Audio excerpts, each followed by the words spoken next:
Muy buenos días, señores estudiantes. Vamos a comenzar con el tema de tumores no odontogénicos, continuando la clase de la anterior semana. El doctor Arraya les habla. Vamos a tumores no odontogénicos. Un tumor representa nada más un aumento de crecimiento textural independiente que nos sirve o que nos sirve a un propósito útil. Si se analiza la relación de manifestaciones tumorales, se podrá observar que en las tumoraciones benignas, las corticales de tejido óseo permanecen intactas, aunque pueden verse adelgazadas, muchas veces, algunas veces dilatadas, pero bien definidas, con clara demarcación de hueso que los rodea, en contraste con las tumoraciones malignas que suelen acrecentar la delgadez y la elevación del periósteo, uniéndose de forma imperceptible con el hueso subyacente. Imágenes de una tumoración maligna, una tumoración que no guarda relación, por ejemplo, con el tejido que originalmente es, diríamos, el origen de este tipo de patologías. Es decir, no guarda una relación similar. Tumoración benigna, limitada, pediculada, que puede hacer relieve hacia el exterior, como vemos, por ejemplo, en este tumor subcutáneo que se presenta en la piel. Tumoraciones benignas, en general esta clase de tumores, son solitarios, en ocasiones pueden ser múltiples, multifocales también, no causan lesiones metastásicas y su estado original crecen habitualmente con rapidez moderada y se agrandan por expansión. Por lo común se parecen al tejido que los ha originado, no como los malignos, que si bien proceden de un tejido, pero no se parecen al original, y en su clasificación habitual constituyen componentes principales de elementos ajenos al tejido dentario que los ha formado. Por eso se denominan también tumores no odontogénicos, es decir, que no derivan de estructuras dentarias. Exostosis y torus constituyen crecimientos localizados de hueso de tamaño variable. Se presentan como protuberancias planas, nodulares, pediculadas sobre las superficies óseas. Aparecen con mayor frecuencia sobre la cara externa de los tejidos o del tejido óseo. Ven ustedes un tejido óseo denominado también con un sinónimo hiperestosis, regiones pequeñas de hiperplasias óseas de hueso cortical originados en el hueso medular y en la superficie de un proceso alveolar. Exostosis. El término exostosis se refiere al crecimiento de tejido óseo. El término torus se utiliza para la denominación común y designar estas exostosis surgidas en la línea media del paladar, lobulado, bilobulado, muchas veces unido por una línea o muchas veces también separado en cuatro segmentos. Este origen de exostosis es aún desconocido, se habla de factores traumáticos y genéticos. En una toma radiográfica se observan como una zona de densidad radiográfica aumentada. Las exostosis contienen espacios medulares trabeculados, densos, muy radiopacos, difíciles de percibir a los exámenes radiográficos cuando son habitualmente pequeños. Cuando son grandes, por el tamaño que tienen, son perceptibles radiográficamente. Y esa radiopacidad es casi confundible con las coronas de los dientes cuando estamos hablando de nodulaciones extremadamente pequeñas. Vemos, por ejemplo, un torus palatinus, protuberancia ósea en la línea media del paladar, duro, pediculado, puede tener la forma achampiñonada, también dicen, y dividida en cuatro segmentos. Estas son resecables, no dan recidiva, es decir, que estos son extirpados y no van a proliferar nuevamente para formar otra vez el torus palatinus. En muy pocas oportunidades se ha dado este tipo de recidivas. Características radiográficas, sombras radiográficas debajo del paladar, unidas generalmente con límites bien definidos. Cuando son pequeños, pueden superponerse a las zonas apicales de los dientes y se encuentran en la parte anterior generalmente del paladar. Características que tienen.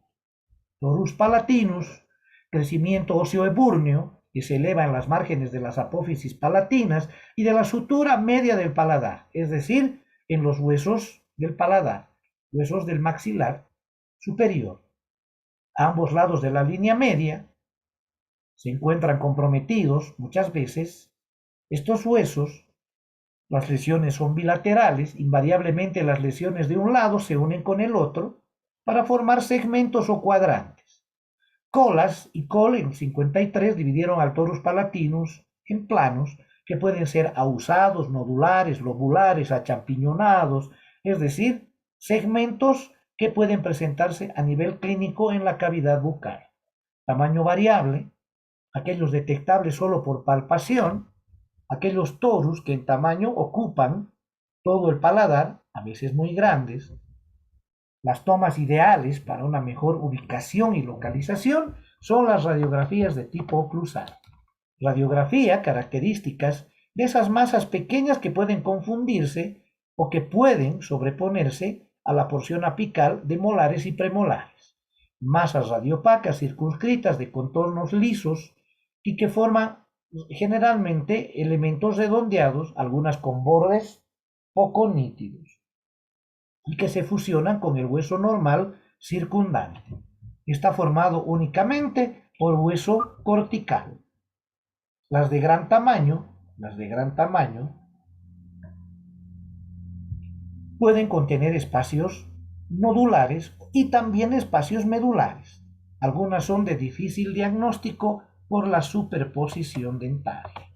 Torus mandibularis, todo lo contrario, es habitualmente, diríamoslo en este caso, una patología similar, pero unida generalmente al reborde de la línea media de los maxilares inferiores en su cara interna.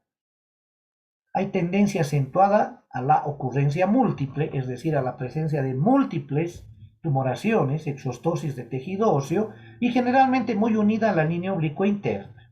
Su tamaño varía, algunos alcanzan grandes dimensiones y llegan a ponerse en contacto con los torus del lado opuesto, cubriendo casi el piso de la boca, lo cual dificulta la fonación y la deglución, la acción muscular de la lengua cuando estos han llegado a unirse. Su tratamiento netamente quirúrgico, resecable, y son tumoraciones que habitualmente no recidivan, no tienen grados de recidiva, como presentan, por ejemplo, los osteomas, que muchas veces cuando se los extirpa hay que tratarlos de resecar en su totalidad.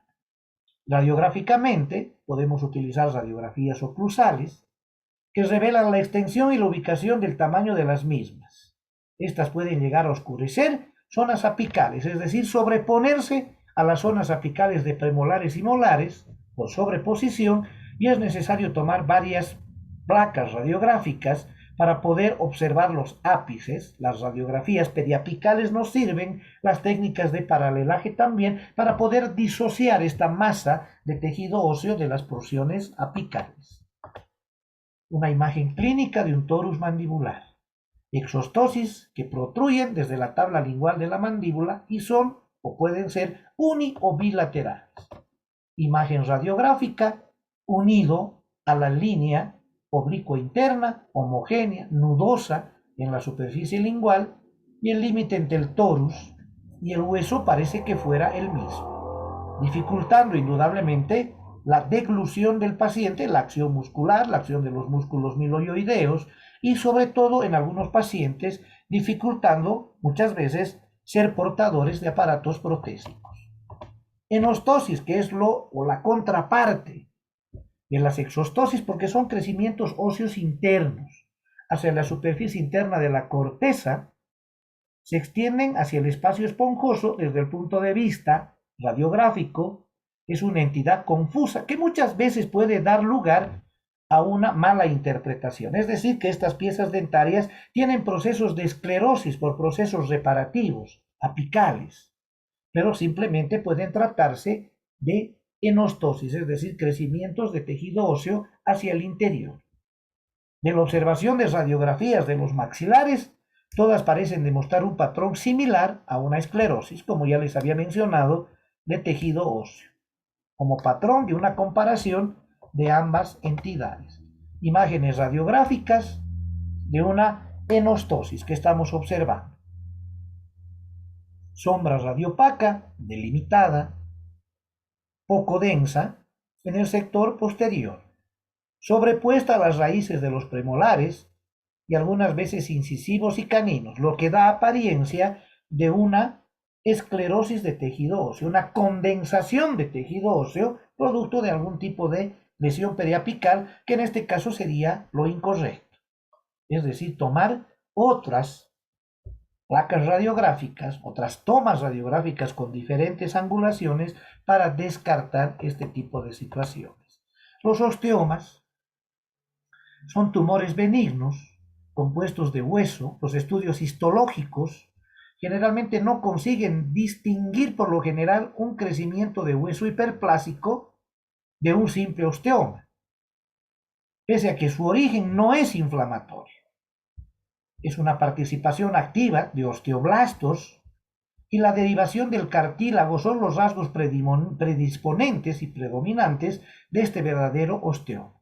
Es decir, no solamente es tejido óseo, sino también tejido cartilaginoso que se va neoformando. En relación al torus palatino, tiene una etapa de acción osteoblástica y de remodelación, pero limitada. Es decir, puede tener un crecimiento mucho más grande que un torus palatino. Algunos de ellos alcanzan volúmenes que ocasionan notable desfiguración.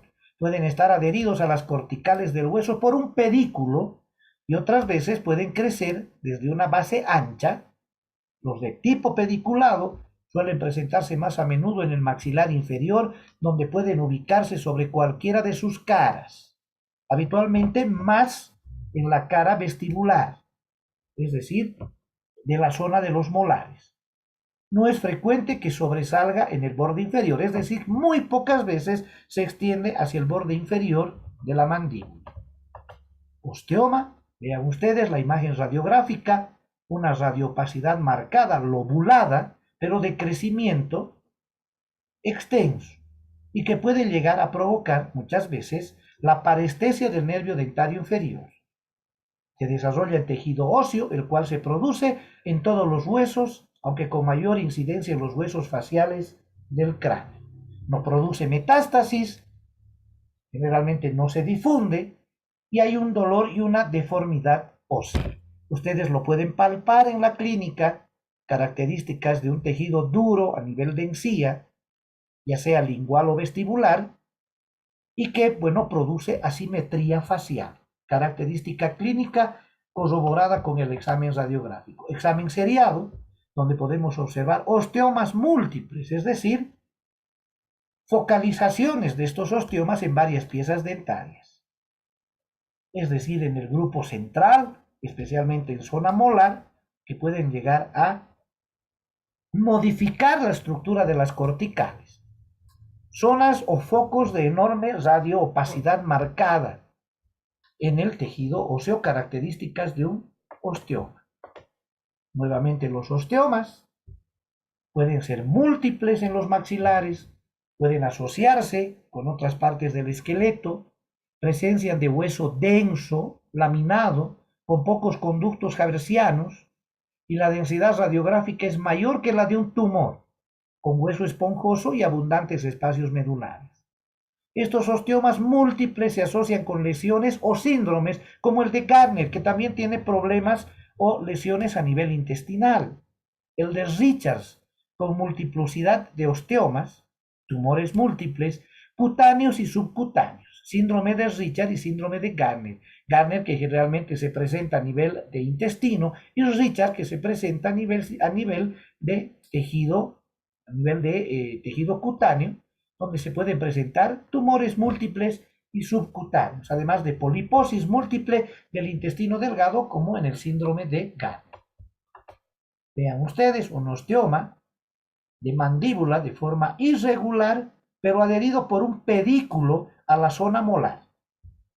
Ahí está la imagen radiográfica, bien marcada y delimitada, pediculado y unida a la zona molar, adelgazando las corticales. Osteoma osteoide, definido por Lichtenstein, el 65, como un núcleo pequeño oval redondeado, semejante a un tumor compuesto de tejido osteoide y de trabéculas de hueso neoformado, depositados en un substrato de tejido conectivo osteogénico, altamente vascularizado, es decir, que hay gran cantidad de tejido vascular formado. Este tumor puede aparecer en la cortical de tejido óseo, cerca de ella, doloroso, puede dar manifestaciones clínicas como asimetrías faciales, que es lo más importante. Con frecuencia, derivados de los salicilatos alivian el dolor y la imagen radiográfica es típica, con un núcleo radiopaco, cuyo contorno exhibe radiolucidez marcada, difusa, irregular, rodeada a su vez por hueso con densidad aumentada. Estadios inflamatorios de tejido óseo característicos de densidades aumentadas. Muchas veces esclerosis de tejido óseo, producto precisamente de este tipo de lesiones de tipo inflamatorio. Vean ustedes, osteoma redondeado, que está pegado precisamente casi al ángulo del maxilar, ángulo generalmente mandibular. Osteoblastoma benigno, es decir, la formación de un osteoma de tipo benigno, habitualmente de gran tamaño, Dallin y Johnson, el 54, quienes lo llamaron osteoma osteoide gigante que desplaza corticales. No todos los tumores benignos, por si acaso, no desplazan corticales de tejido óseo. Muchas veces lo hacen. No son dolorosos, pero son expansivos, extirpables, resecables quirúrgicamente. Condromas es una definición de un tumor compuesto por exclusivamente cartílago. Muchas veces suele osificarse parcialmente por lo que se denomina osteocondroma. En teoría es posible que ocurra un total reemplazo del cartílago por tejido óseo, produciéndose un osteoma. Cualquier tipo de lesión cartilaginosa de los maxilares puede ser sospechosa de una malignización potencial, es decir, convertirse en un osteosarcoma. Es muy probable que ésta se convierta en un condrosarcoma, puede convertirse en un osteosarcoma. Por este motivo, un tumor como un condroma debe ser extirpado en su totalidad. No tan frecuente en maxilares, en los sitios más comunes son los dedos de los pies y las falanges, además de huesos de las manos y externón, costillas que pueden tener este tipo de dificultades. Pueden clasificarse en ecocondromas, que son netamente periósticos y que se desarrollan sobre la superficie del hueso, y los endocondromas, que son centrales y que se desarrollan en la profundidad del tejido óseo. Cuando se desarrollan en la profundidad del tejido óseo, suelen ser extremadamente fracturables, porque adelgazan demasiado las corticales de tejido óseo. Tumores neurogénicos benignos que se encuentran ocasionalmente en zonas centrales. Neurilemona, neurofibroma, los sinónimos que también tienen estos tumores, no encapsulados, asociados a una enfermedad de von Reichelhausen, que es una característica de la neurofibromatosis, personas que tienen nódulos en toda la piel, a nivel de cara, rostro, manos, extremidades inferiores, tronco, que son generalmente nodulaciones que se presentan a nivel de tejido cutáneo, de color café, pero abundantes. Se acompaña con grandes tumores, pigmentaciones múltiples, melánicas, de color café, con leche, deformidades esqueléticas ocasionales a nivel de maxilares. Estos tumores neurogénicos benignos se desarrollan en la mandíbula. A ver, ¿cuál es el mayor tipo de lesión que pueden llegar a provocar? La compresión del conducto dentario inferior, parestesias permanentes que pueden llegar a provocar generalmente una parestesia, es decir, una especie de anestesia permanente sobre el labio inferior y sobre toda la porción del mandibular a la que está asociada. Pueden verse asociados con un conducto dentario inferior, con un quiste multilocular que ha producido un extenso daño al hueso. Expande corticales y puede perforar la estructura ósea. Enfermedad de von Reichelhausen o neurofibromatosis, característico de esta enfermedad como es, o de este tumor, que es los tumores neurogénicos. Tumor neurogénico que presiona, y vean ustedes, al maxilar inferior, ubicado casi en la parte media interna del maxilar inferior. Neuroma traumático, que es un derivado de este tumor neurogénico, que se origina como consecuencia de traumatismos, que afecta a un tronco nervioso, siendo el más común la amputación, la neurona de amputación o neuroma de amputación en los maxilares.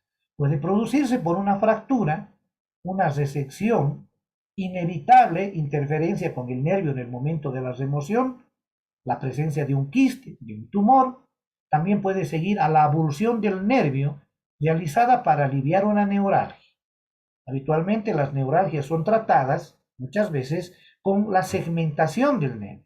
Es decir, para que no haya la conductibilidad nerviosa, tomamos esa medida drástica de, si vale el término, seccionar al nervio para evitar esa conductibilidad nerviosa que pueda llegar a dar lugar a una, en este caso, neuralgia.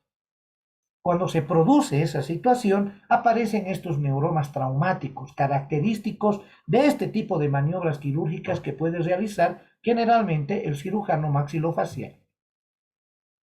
Muchas veces este tumor aparece en el otro extremo, de un nervio cortado o cercenado, donde forma un bulto turgencia de tamaño variable en la terminación proximal de dicha fibra. Radiográficamente, defectos radiolúcidos en el hueso de forma variada, en pacientes con extirpación de quiste invasivo que se van afectados en el nervio dentario inferior, que fue eliminada, producto de ello la formación de un neuroma traumático. Al examen radiográfico, cavidad elíptica, radiopaca delimitada. Imagen de un neuroma traumático. Fibromas periféricos calcificados. Estos fibromas son tumores o precipitaciones cálcicas que tienen en su interior generalmente elementos que marcan radiopacidad, sustancias calcificadas, más de apariencia y similitud a un cemento dentario. Las radiografías revelan masas radiopacas separadas de la apófisis alveolar, por lo tanto aparentemente confinadas al crecimiento fibroso. A raíz de su crecimiento fibroso están enraizados en la membrana periapical. Son capaces de recidivar con mucha facilidad después de una remoción quirúrgica, dependientes de origen del tejido conectivo fibroso del periodonto. Son los que más pueden acercarse a tumores de tipo odontogénico, pero que no derivan precisamente de una estructura dentaria, sino que derivan del tejido conectivo fibroso del periodonto. Muestran un potencial odontogénico de este tejido. Imagen de un fibroma periférico calcificado. Vean ustedes un núcleo netamente radiopaco y una membrana radiolúcida que lo rodea. Radiopacidad y un núcleo radiolúcido que lo rodea en una pieza dental, en un segmento alveolar. Cuando hablamos de tumoraciones malignas, estamos hablando de tumores malignos, aquellos que crecen rápidamente y que invaden el tejido adyacente. Las células habitualmente penetran en los vasos sanguíneos y conductos linfáticos y se diseminan a partir del lugar de origen, formando focos secundarios de malignidad. Estos tumores primarios u originales pueden aparecer en la cavidad bucal, en los maxilares. Tumores de las zonas orales, por lo contrario, resultado de metástasis de otros tumores que han sido producidos en cualquier parte del cuerpo. Los dos tipos principales de tumores malignos son el carcinoma y el sarcoma. Cuando hablamos de tumores malignos de origen no odontogénico, estamos hablando de los famosos carcinomas. ¿Qué es un carcinoma? Es un tumor maligno que generalmente se origina o tiene un origen epitelial y que se produce en cualquier órgano de la economía humana que tenga tejido epitelial. Es más común, es el más común, de los tumores malignos. Sus distintos tipos incluyen el carcinoma de células basales, el adenocarcinoma, reitero nuevamente, incluyen el carcinoma de células basales, el adenocarcinoma, el carcinoma de células de transición, el melanocarcinoma y el carcinoma de células escamosas o epidermoides. Este último, el epidermoide, es de aparición más frecuente en la cavidad oral, en la boca, con lugar generalmente de predilección en labios, muchas veces en la lengua y en el piso de la boca. superficies vestibulares y encías en raras ocasiones, muy pocas ocasiones, se producen dentro de los maxilares, es decir, en la parte interna del tejido óseo. Generalmente son adyacentes a la cavidad bucal, es decir, no ocupan tejido óseo, pero sí ocupan tejido blando. ¿Cómo se lo detecta clínicamente?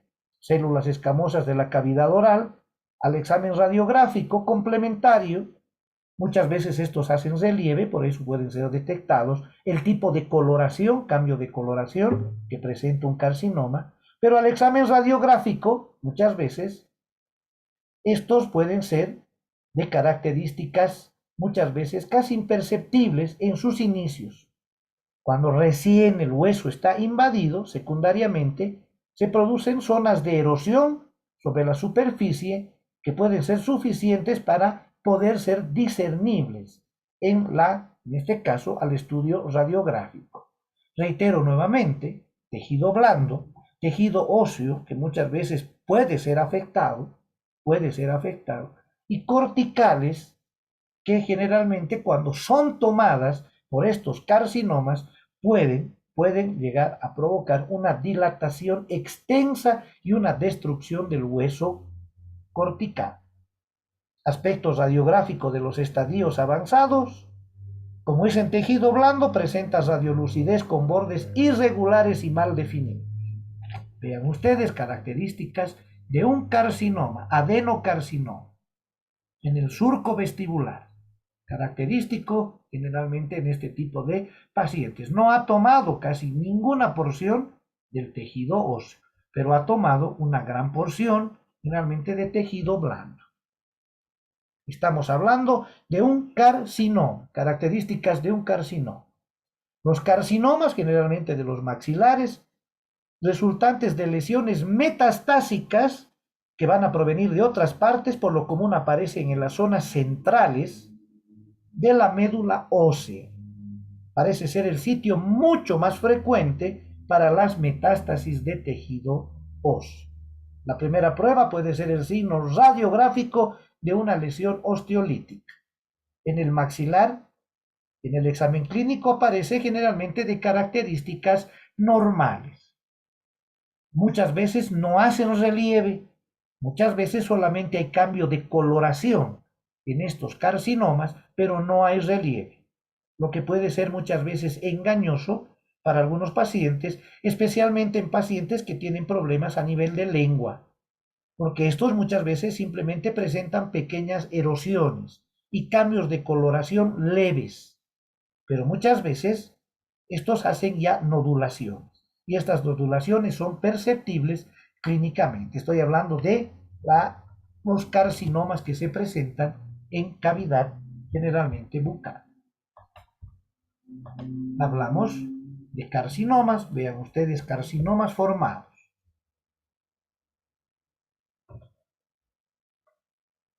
Vamos a otra lámina. Vamos a hablar del carcinoma mucoepidermoide. Si bien estamos viendo un sarcoma, enseguida vamos a ver las características de un sarcoma, que es un tumor maligno también originado por tejido conectivo. Rapidito para cerrar el tema de los carcinomas. El mucoepidermoide es de aparición muy común en glándulas salivales. ¿Cierto? Son las características que tiene este tipo de tumoraciones, ¿no? Se lo puede encontrar como lesiones centrales en los maxilares y bueno, se han observado frecuentemente este tipo de lesiones en el maxilar inferior como en el superior, que pueden verse afectados porque habitualmente es la zona donde pueden ubicarse con mayor frecuencia, provocando muchas veces en varones el adelgazamiento de las corticales y la fractura de estos tejidos donde se asientan estas entidades. Hablamos del sarcoma. Ustedes ven en la imagen la presencia de un sarcoma. Vean ustedes las características fracturables que tiene ese tumor, prácticamente tomando el ángulo mandibular de precisamente el maxilar inferior. Es un tumor originado, maligno, un tejido conectivo. Puede hacerlo a partir del tejido fibroso, cartílago del hueso, bien también del músculo, o de la grasa o del tejido endotelial. En general difieren de los tumores epiteliales malignos en que aparecen en grupos etarios, en pacientes jóvenes. Tiene mayor propensión a hacer metástasis mediante la corriente sanguínea que la vía linfática. Entonces, estamos hablando de una de las tumoraciones que toman generalmente el ángulo mandibular. Al examen radiográfico es importante la detección precoz del sarcoma que se inicia en los maxilares, porque este tipo de tumor ¿qué es lo que puede producir invariablemente cambios en el hueso desde su primer estadio de desarrollo y el adelgazamiento de las corticales? Prueba radiográfica de un sarcoma puede ser la destrucción irregular del tejido óseo, hueso irregular que aparece como si estuviese parchado, pudiendo faltar líneas de demarcación en lo que separa el tejido óseo normal. Características de esto entonces, un tejido óseo similar a, diríamos, un tejido resellado, parchado. Vean ustedes, por el avance de este sarcoma, puede provocar fracturas a nivel del maxilar inferior.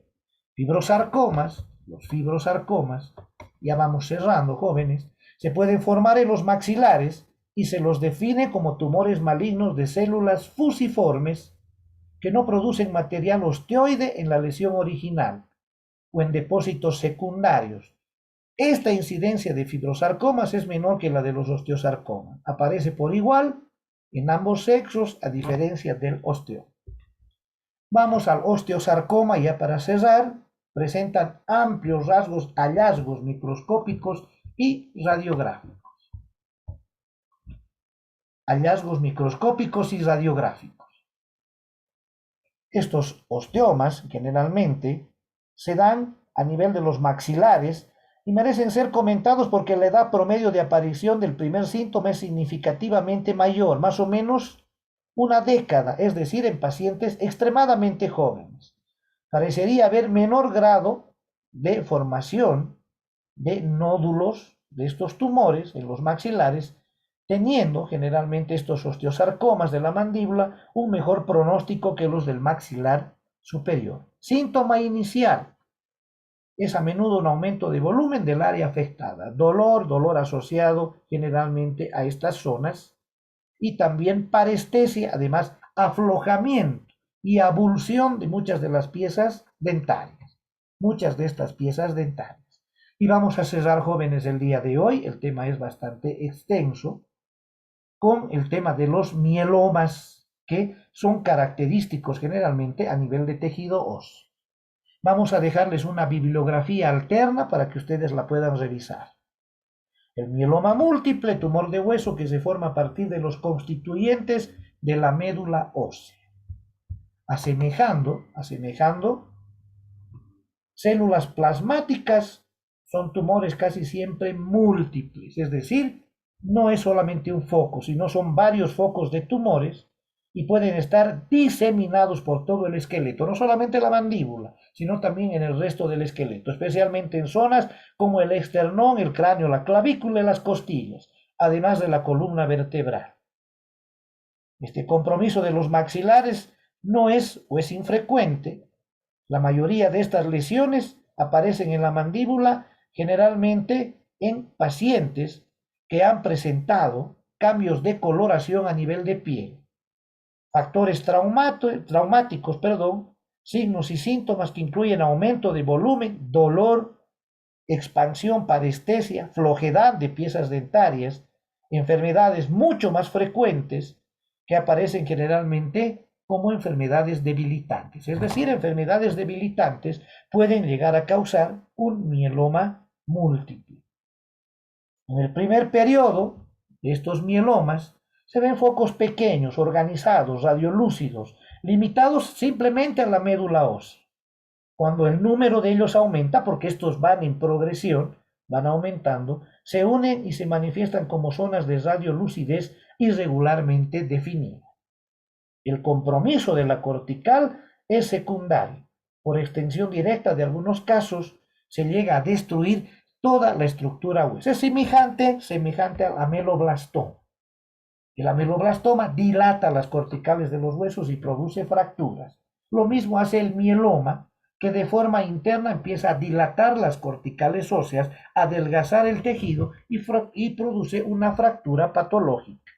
Tanto el maxilar superior como el inferior pueden tener una distribución punteada de lesiones, pero en la mayoría de los casos que se han observado, la única afectada puede ser el maxilar, o el único afectado puede ser el maxilar inferior. Este caso de lesiones iniciales tiende a aparecer en las zonas de los molares, donde los espacios medulares son más grandes y se extienden hacia adelante a lo largo por debajo del conducto dentario inferior. También hay tendencia a expandirse hacia los espacios medulares. La relación entre tumores solitarios y células plasmáticas, además del mieloma múltiple, ha sido analizado por autores como Cataldo y Meyer y ocasionalmente observan lesiones solitarias, no asociadas con hallazgos anormales. Estamos hablando del tema del mieloma, que es uno de los tumores acentuados de origen no odontogénico con mayor grado de prevalencia, especialmente en grupos etarios que han sufrido enfermedades debilitantes. Se dice que con mayor frecuencia son las personas de edad aproximadamente de 54 años para adelante quienes sufren este tipo de mielomas múltiples. El diagnóstico de este mieloma, ya para cerrar, está respaldado a menudo por procedimientos de laboratorio. Muchos pacientes presentan hiperglobulemia, que se manifiesta por la inversión en la relación de albúmina y globulina, aumento en el contenido total de proteínas séricas. Muy bien, jóvenes, con esto estamos culminando el tema de mieloma múltiple. Voy a dejar antes de su examen parcial una bibliografía para complementar este tema. No solamente, jóvenes, se trata de observar las imágenes, rescatar un poco de las palabras del docente, sino también poder, de alguna manera, tener una bibliografía que pueda permitirles llegar al examen parcial en mejores condiciones. Entonces, conmigo va a ser hasta la próxima clase. Les agradezco su atención y va a ser definitivamente cuando nos volvamos a encontrar. Reitero, voy a dejar una bibliografía para que ustedes puedan tener y puedan llevar un estudio adecuado del tema de estos tumores odontogénicos y tumores no odontogénicos que estamos llevando el día de hoy. Les agradezco su gentileza por estar conmigo y el reencuentro va a ser en la próxima clase en la cátedra de la radiología cuando estemos ya tocando otro tema de interés. Muchísimas gracias, muy buenos días, que tengan un lindo resto de jornada. Muchas gracias, señores estudiantes.